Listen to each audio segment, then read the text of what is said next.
Rooster up. Guys, I want to tell you, I've been on the left coast for the last week. Out here messing around. Went over towards San Francisco. Got unloaded. Went down the road just a mile or two. Got reloaded. Had to cut down through LA. Cut across to Phoenix. Got unloaded in Phoenix. Reloaded. Now I'm headed back over towards Denver, Colorado. And I'm going to tell you what I figured out this last week. And some things I ain't figured out. I need y'all's help with this. Thing I figured out with the left coast, they really hate ice. I've stopped at no less than a dozen stores. I get my drink refilled. I like putting ice in it. About right there, then I fill it up with soda, water, whatever. There ain't no ice over here. What they bitching about ice on the West Coast? They don't have ice over here. Nowhere to be found. They just whining and crying for no reason because there ain't no ice. I ain't seen a lick of ice. The only reason I got ice in it tonight is because I had to go to another store, got me some ice, then come back, got my soda, it was done. So, this bullshit, oh, ice. There ain't no ice, baby. None. So that was my first bitch. Here I go with another one. Why in the world would you wear black socks up to your knee right here and shorts down to your knee right here where you have literally 2 or 3 inches of right here exposed? What good does that do to keep you cool? Who come up and said that was a good idea? I don't know who said that was a good idea, but they was an idiot. Idiot. It looks stupid, and they wear black socks on top of it, and the god-awful shorts they wear look like they belong to somebody else because they're 4 or 5 times too big. Hey, damn. Just damn. Y'all young people, y'all need to think a little bit while you're dressing. You know, I know why your mamas dress you when you're young now. When we was young, we got up dressed ourselves. We looked pretty damn good, because if we didn't look good walking out that door, our mama slap us in the back of the head. Oh, hell no, you ain't wearing that trash out this house. No. You ain't looking like no damn bum. I mean, jeez, they worse than a damn bum. I seen bums dress better than some of these people walking around here. So, like, last night, I was just outside of Phoenix there, TA truck stop. And the Bear Diner, I tell you what, if you ever get a chance, stop in there at that Bear Diner. The what they call beef tips, it ain't really beef tips. They take like a beef loin and they slice it, but it's seasoned. It comes with a salad, and I had mashed potatoes and some corn with it, corn on the cob with it. Oh my God, it was just excellent. I had a nice cold beer before dinner, and then I had my drink with dinner, soda with dinner. Oh, it was a little expensive, but oh my God, it was worth every penny of it. I brought half of it back to the truck and I ate it for lunch today. That's how damn good it was. It was good. The TA is on I-10, just west of Phoenix out there. But yeah, I mean, it's just, like I said, there ain't no ice over here on the West Coast. There ain't no ice nowhere. I've looked. I've tried to get ice. Everywhere I went, ain't been no ice. So y'all need to shut up whining about ice over here on the left coast. These damn black socks up to your knees and your shorts down to your knees. Just wear some fucking pants. I mean, if you're gonna be stupid and look stupid, I mean, if you want pants on, just wear pants. Cut the knees out. There you go. You got it covered. You look like you belong in the 80s. No, y'all dumb son bitches. Y'all doing shit wrong. And these truck drivers with no respect. I've said this before. These younger drivers out here got absolutely no respect for anybody else nor themselves. And I think it's just young people in general, because I was leaving the house the other week and I had to stop and get my truck inspected. Well, it failed inspection, okay? What failed? Well, this little cocksucker went out there and he ran my brakes all the way back, and then he started to proceed to tell me that all my brakes had cammed over. I said, look here, you dumb son of a bitch, don't take me for stupid. I said, I've been driving 34 years. Before I started driving, I had to work on these son of a bitches. I know what a cammed over brake is. I said, and that ain't it. Well, they got me for a set of brakes because I needed brakes anyways. It was about that time. I've been in this truck for 9 months, running the hell out of it, so it was due brakes. So I let them put the brakes on it. But here was the kicker. I felt the drums. If the drum has a lip on the outside edge of it, you need to replace that drum because it's wearing thin. If it ain't got no lip and no cracks, you ain't got to replace the drum. Well, this little cocksucker did not let me visually inspect the drums, which I done inspect them. I knew there wasn't no lips on there. But he did not let me look at the drums to see if they was cracked up or anything else. Went ahead and put drums on it. Cost me $3,000 to get out of that shop. I was mad. Company went ahead and paid it. I went ahead and left because I had to pull the load. Well, they sent me a survey. How was your experience at the latest stop there? I told them the truth on the survey. Well, it wasn't but about 20, 30 minutes. My phone was ringing. Lowe's Corporation. They said, Mr. Hawkins, what is the problem? Why'd you leave us such a bad review with this store? I told him just what I told you guys. Mechanic didn't, I think he was working off of, what do you call that? Percentage. Working off percentage because, well, he sure soaked it to my ass. Now get this. While they was working on my truck, I got my bag together, went in, took me a shower like I just did right here.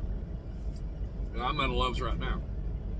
I walked in to this where I got work done, take my shower. Well, I went back to the shower, I opened the door, set my bag down, I looked around, there wasn't no towels, no floor towels, no wash rag, there wasn't shit up in that shower stall. So, I opened the door up, threw my bag down there, hold the door open. Then I walked up to the counter. I said, hey, I had to get my own towel and wash rag and shit. I said, there wasn't nothing in that damn shower stall. Nothing. I said, I appreciate it being clean, but there wasn't nothing there. Well, as I was walking up there, the clerk that works behind the counter, what you want?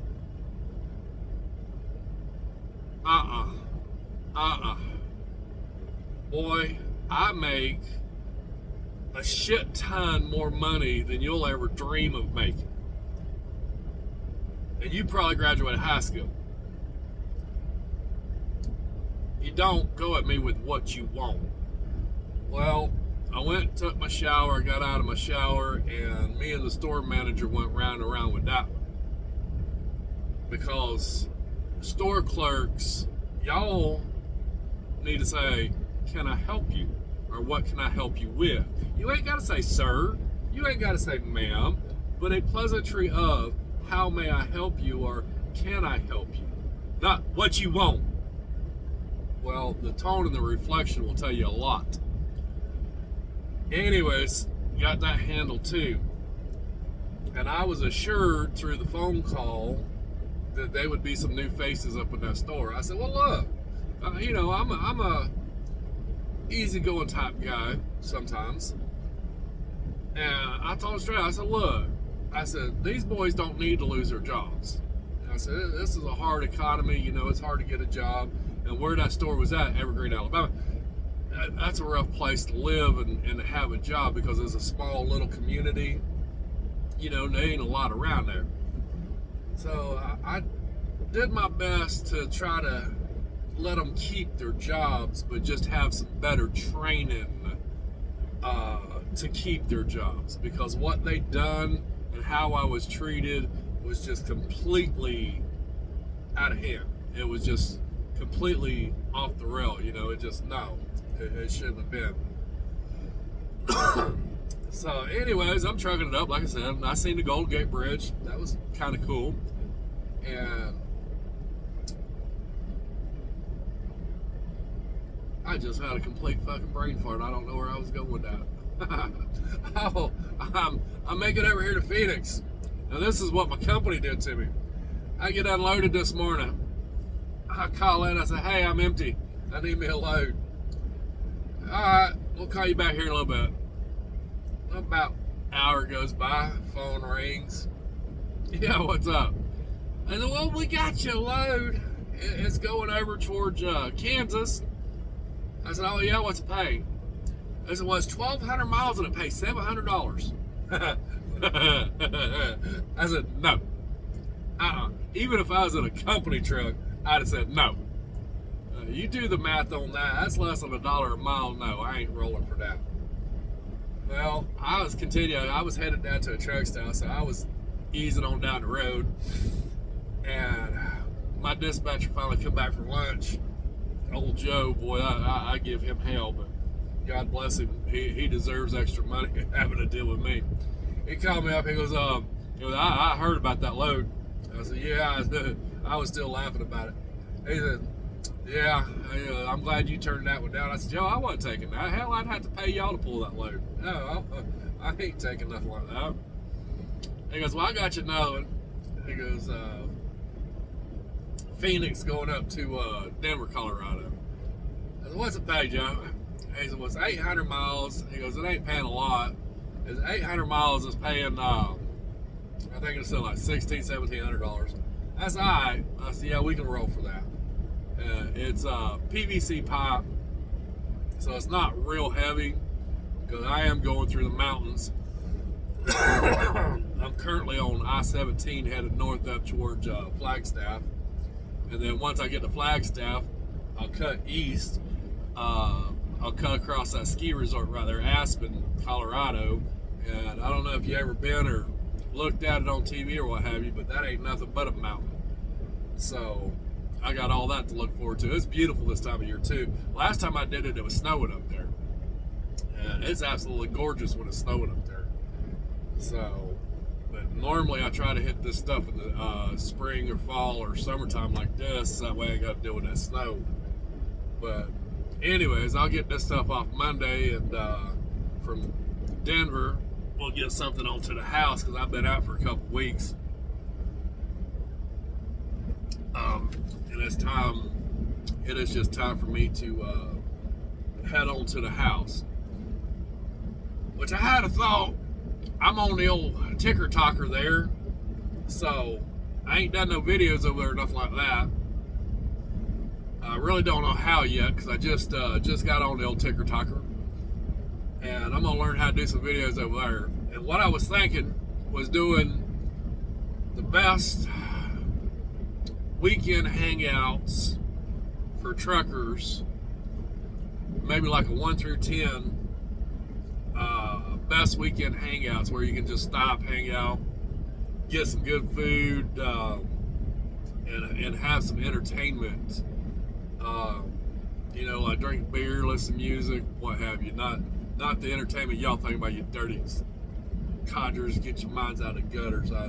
You get them damn lot lizards and nasty shit. I'd rather hump the tailpipe of this truck while it's running on a regen. It'd be cleaner. But anyways, I was thinking about doing that over my ticker talker. It's under Rooster too. So, well, it's under Rooster, not Rooster 2, just Rooster. But let me know in the comments there. Tell me what you think about it. And if I offended any of you millennials about the socks and shorts, fuck off. It's stupid. Stop doing it. Come on. Dress like you got some sense. I mean, I know your mamas didn't dress you like that. Holy Christ. Because your mama's a Gen Xers. There ain't no way we'd send your ass out of the house looking like a retard. Oh, I can't say that. Looking like a gotard. So, but I just, man, it's been fun. I'll catch y'all in another week or so. I might have some more entertaining shit to talk about, who knows who. But maybe my Harley will be about, yeah, let me try it again. Maybe my Harley will be out of the shop time I get home. Got my man working on it. I had to put rims on it down last ride we did, I guess one of the spokes busted loose, punched a hole in my inner tube, and I had to be rescued off the side of the road. Luckily, I got a good bike guy, Earl Motorcycle there in Milton, Florida. If you live anywhere close to Milton, Florida, he does real good work, and he does it at a decent price. And the nice thing about him, he's open Saturday, Sunday, Monday. It don't matter. He's open. If you got the money, he'll work on your shit. So he does a damn good job too. He's done a lot of work for me. So just different shit, getting it right. I ride the hell out of my motorcycle. I ain't gonna lie to you. I ride it hard too. But wife just purchased 2 new used rims for me. He's gonna put those on for me with 2 new tires, and then we'll be back on the road riding a motorcycle. So rooster up, have fun. If you can't have fun, fuck it. Try it a different way till you can have fun with it.